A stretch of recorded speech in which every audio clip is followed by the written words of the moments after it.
SV6 news కు స్వాగతం. ముందుగా హెడ్లైన్స్. వాళ్ళెంత ఆడిపోసుకున్నా శక్తిమాత అనుగ్రహమే నన్ను కాపాడుతుంది మోదీ.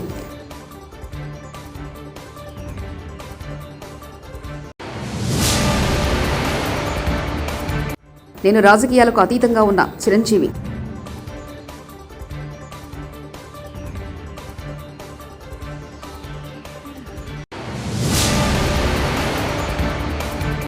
నన్ను షర్మిలను నరికేశారా? అన్నిటికీ తెగించే పోరాడుతున్నాం సునీత.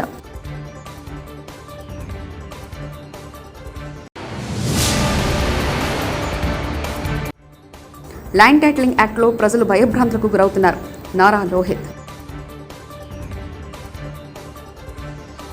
మొఘల్ రాజు ఔరంగజేబ్తో తనను పోలిస్తూ శివసేన నేత సంజయ్ రౌత్ చేసిన వ్యాఖ్యలపై ప్రధాని నరేంద్ర మోదీ ఘాటుగా స్పందించారు. ఎవరెంత ఆడిపేసుకున్నా శక్తిమాత అనుగ్రహం తనకు రక్షణ కవచంలా నిలుస్తుందని అన్నారు. సజీవంగా ఉన్న మరణానంతరం సైతం నన్నెవరూ పాతి పెట్టలేరని మహారాష్ట్రలోని నందూర్బుర్లో శుక్రవారం నాడు జరిగిన ఎన్నికల ప్రచార సభలో మోదీ వ్యాఖ్యానించారు. जनता को सिर्फ झूठे वादे किए, लेकिन अब देश मोदी की गारंटी देख रहा है. मोदी की गारंटी मतलब विकास की गारंटी. मोदी की गारंटी मतलब राष्ट्रीय सुरक्षा की गारंटी. मोदी की गारंटी मतलब विश्व में भारत के सम्मान की गारंटी. मोदी की गारंटी मतलब अगले 5 वर्षों में गरीबों के लिए 3 करोड़ नए घर बनाने की गारंटी.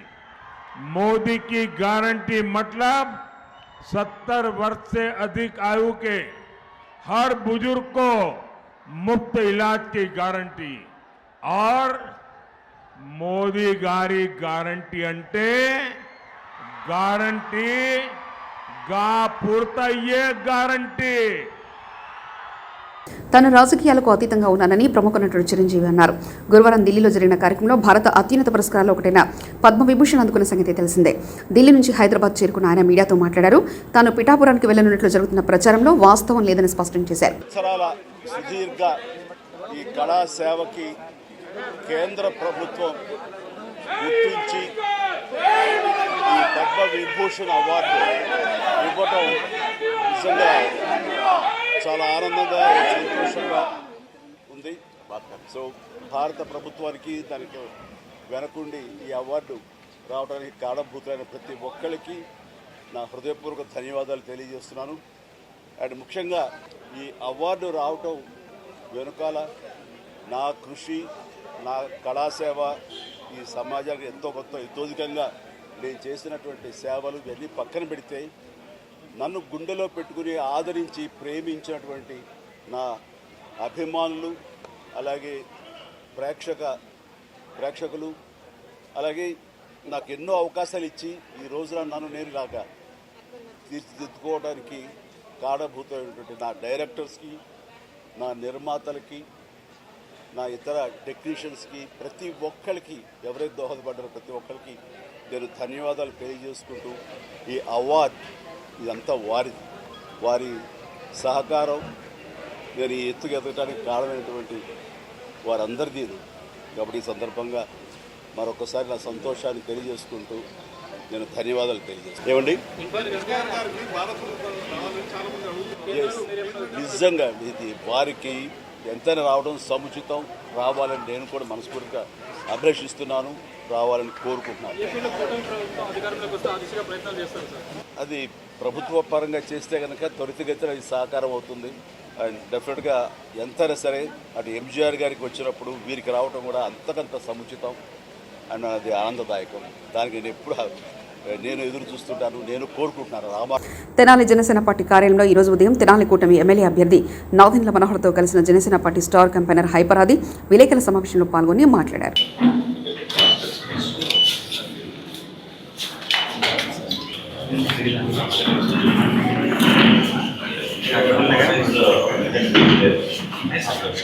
మనస్ఫూర్తిగా హైపరాది గారు జనసేన పార్టీ ప్రచారం కోసం అనేక నియోజకవర్గాల్లో ఈ ఎండల్లో కూడా ప్రచారం చేస్తూ పవన్ కళ్యాణ్ గారిని ఆయన సిద్ధాంతాలని నమ్ముకుని యువతని ఒక మంచి ఆదర్శవంతంగా మార్చే దిశలో పనిచేస్తున్నప్పుడు హైపరాది గారు కూడా చాలా మనస్ఫూర్తితోటి ఆ కార్యక్రమాన్ని ఇంకా విజయవంతం చేసే విధంగా ఎప్పటి నుంచో పార్టీ కోసం కృషి చేస్తూ ఉన్నారు. ఒక యూత్ ఐకాన్గా జనసేన పార్టీలో కూడా యువతకు సంబంధించి అనేక కార్యక్రమాల్లో ఆయన పాల్గొనడం, పవన్ కళ్యాణ్ గారు వేసే ప్రతి అడుగులో కూడా మేమందరం ఆలోచించేది మన భవిష్యత్తు కోసమే. వ్యక్తిగతంగా మాకు పదవుల కోసమో లేకపోతే ఇంకేదో గుర్తింపు కోసమే కాదు. ఎందుకంటే ఆల్రెడీ ఆయన కూడా సాధించుకున్నారు లైఫ్లో. మా కంట్రిబ్యూషన్ ఏంటి రావడం జరిగింది. ఇక్కడ ఆల్మోస్ట్ తెనాలి నియోజకవర్గంలో మనోహర్ గారిని భారీ మెజారిటీతో గెలిపించడానికి అందరూ సిద్ధంగా ఉన్నారు. ఎందుకంటే ఇక్కడ తెనాల్లో స్టిల్ ఇప్పటికీ నాదెళ్ల మనోహర్ గారు ఏదైతే అభివృద్ధి చేశారో ఆయన పరిపాలించే టైంలో, ఆయన ఇక్కడ తెనాలి నియోజకవర్గానికి ఎమ్మెల్యేగా చేసిన టైంలో ఏదైతే అభివృద్ధి చేశారో ఆ అభివృద్ధి ఉంది తప్ప ఆ తర్వాత ఇక్కడ ఎటువంటి అభివృద్ధి జరగలేదు. కాబట్టి అందరూ కూడా ఈసారి కూటమి తరపున నిలబడ్డ మనోహర్ గారిని భారీ మెజార్టీతో గెలిపించడానికి సిద్ధంగా ఉన్నారు. నాకు తెలిసి ఈ సరౌండింగ్స్లో ఈసారి తెనాల్లోనే హయ్యెస్ట్ మెజార్టీ రాబోతుంది అన్నది తెలుస్తుంది. జనసేన పార్టీ అనేది ఆవిర్భావం జరిగినప్పటి నుంచి కూడా ఎప్పుడైతే మనోహర్ గారు ఇందులో వచ్చారో అప్పటి నుంచి కూడా మనోహర్ గారితో పరిచయం ఉంది. ఈవెన్ నేను 2019లో కూడా తెనాలి ప్రచారం చేయడానికి రావడం జరిగింది. అలాగే తర్వాత ఎన్నో మీటింగ్స్, రణస్థలం మీటింగ్ కానీ ఇలాంటివి జరిగినప్పుడు కూడా సార్ని కలవడం జరిగింది. ఇప్పటికీ మనకి అసెంబ్లీలో ఒక స్పీకర్ అంటే మల్కాజ్గిరి బీజేపీ పార్టీ పార్లమెంట్ అభ్యర్థి ఈటెల రాజేందర్ హైత్నగర్లోని బంజారా కాలనీలో స్థానిక కార్పొరేటర్ నవజీవన్ రెడ్డితో కలిసి బస్తీలో పర్యటించారు. ఈ సందర్భంగా ఆయన మాట్లాడుతూ ప్రభుత్వం ఏర్పడిన అతి తక్కువ కాలంలోనే ప్రజల విశ్వాసం కోల్పోయిన ముఖ్యమంత్రి రేవంత్ రెడ్డి అని అన్నారు. వృద్ధులకు 4,000 రూపాయలు, వికలాంగులకు 6,000 రూపాయల పెన్షన్ ఇస్తానని చెప్పి మోసం చేశారన్నారు. రైతులకు 2 లక్షల రూపాయలు రుణమాఫీ చేస్తామని, కళ్యాణ లక్ష్మి పథకం కింద 1 లక్ష రూపాయల నగదు, తులం బంగారం ఇస్తామని చెప్పి ప్రజలను తప్పుదోవ పట్టించారన్నారు. కాంగ్రెస్ పార్టీ ప్రకటించిన 6 గ్యారెంటీలలో మహిళలకు ఆర్టీసీ బస్సులలో ఉచిత ప్రయాణం తప్ప ఏ ఒక్క హామీ నెరవేర్చకపోగా ముఖ్యమంత్రి రేవంత్ రెడ్డి మొహం చాటేశారని విమర్శించారు. ప్రజల్ని ప్రలోభాలకు గురి చేసి ఓట్లు దండుకునే ప్రయత్నం చేస్తున్నారని పేర్కొన్నారు. బస్తీలలో ఉండే హరిజన, గిరిజన మహిళలు ఆలోచించి ఓట్లు వేయాలని విజ్ఞప్తి చేశారు. సాధ్యం కాని హామీలు ఇచ్చి ప్రజలను మోసం చేసిన కాంగ్రెస్ పార్టీ చిత్తుగా ఓడగొట్టాలన్నారు.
స్వాగతం కొంచెం ప్లీజ్ కొంచెం సపోర్ట్ చేయండి. కొంచెం వాళ్ళు ఎట్లా కనిపిస్తున్నారు అమ్మా, కొంచెం పక్క జరుగు శంకర్ తీసే కొట్టు పక్క పెట్టే పూలమాలి పక్క జరుగు భారత్ మాతా బీజేపీ.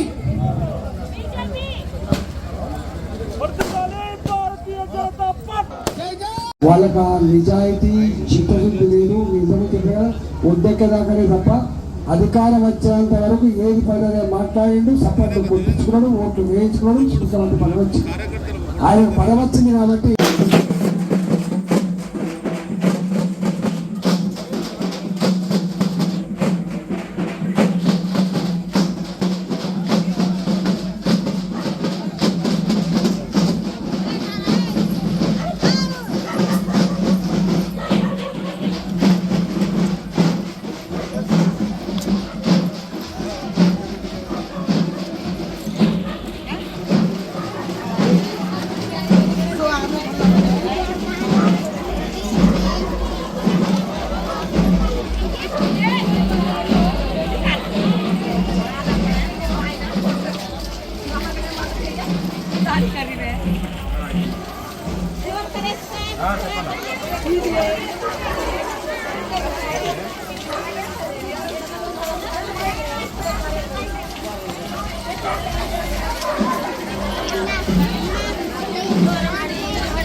ధైర్యం లేదు కాబట్టి వాళ్ళ మనసులో రాత్రిపూట వచ్చి ఓటుకు 500 1000 ఇస్తారు. కానీ ఇచ్చేటప్పుడు చెప్పాలి, బిడ్డ 5 ఏళ్ళకు ఒకసారి ఇచ్చే 500 రూపాయలు కాదు బిడ్డ, మాకు నెల వచ్చే 2500 రూపాయలు మాకు కావాలి. నెల వచ్చే 4000 రూపాయలు పెన్షన్, ఇచ్చే 6000 పెన్షన్ కావాలి. దీనికోసం ఓటు ఇస్తాం. కానీ ఈ భిక్షమా? నీ 500 రూపాయలు ఒక్కరోజు సార్థకాలం పోతే ఖర్చు అయిపోతాయి.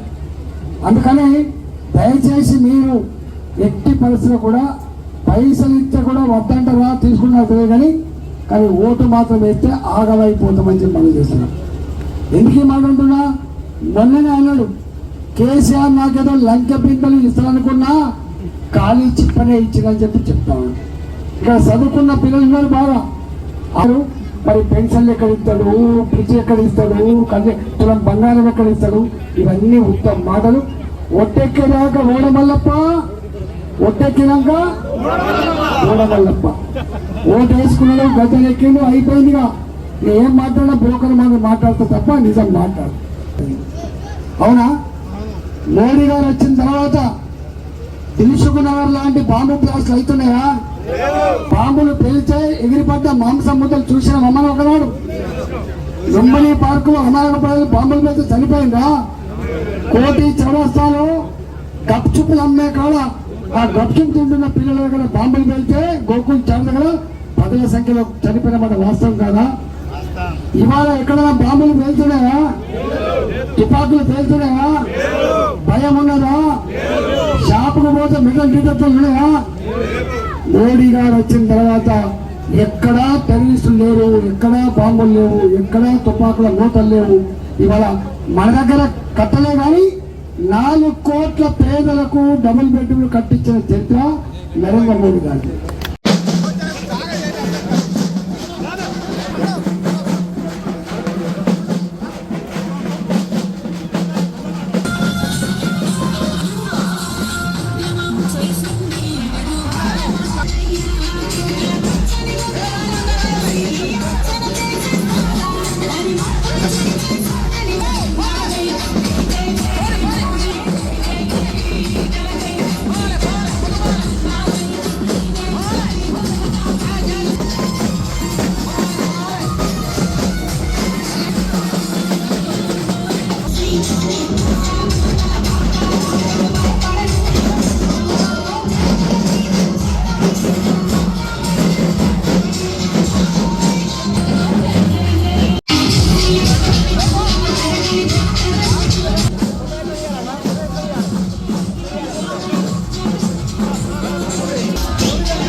వాళ్ళెంత ఆడిపోసుకున్నా శక్తిమాత అనుగ్రహమే నన్ను కాపాడుతుంది మోదీ.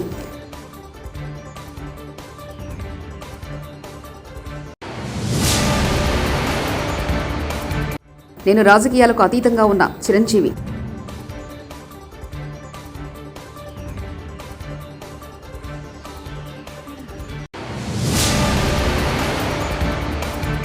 నన్ను షర్మిలను నరికేస్తారా? అన్నిటికీ తెగించే పోరాడుతున్నాం సునీత.